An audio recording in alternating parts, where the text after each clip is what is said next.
নিউজিল্যান্ডকে পাত্তাই দিল না বাংলাদেশ। হৃদয়ের ব্যাটে ঝড়। ইমন খেলেছেন 200 স্ট্রাইক রেটে। শামীম তো ব্যাট চালিয়েছেন তরবারির মতো।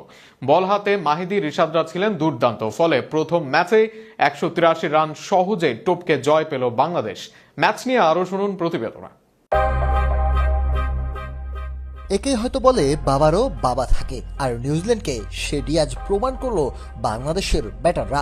শুরুতে দুর্দান্ত ব্যাটিং করে 183 রানের বড় টার্গেট দাঁড় করায় নিউজিল্যান্ড।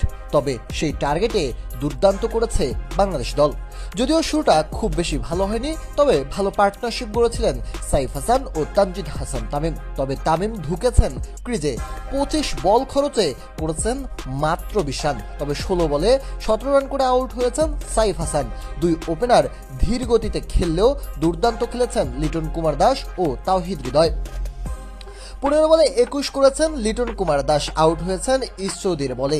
এরপর তাওহিদ হৃদয় এবং পারভেজ হোসেন ইমন পুরো নাটাইটাই হাতে নিয়েছেন ঘুরির। 14 বলে 200 স্ট্রাইক রেটে 2-6 আর 1-4-এ 28 রান করে পারভেজ হোসেন ইমন আউট হলে শামীম হোসেন পাটোয়ারিকে নিয়ে তাওহিদ হৃদয় তাণ্ডব চালিয়েছেন নিউজিল্যান্ডের বোলারদের উপরে।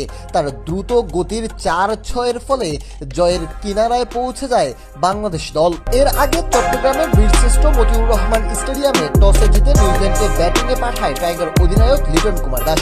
আগে ব্যাট করতে নেমে দলীয় 11 রানে প্রথম উইকেট হারায় নিউজিল্যান্ড।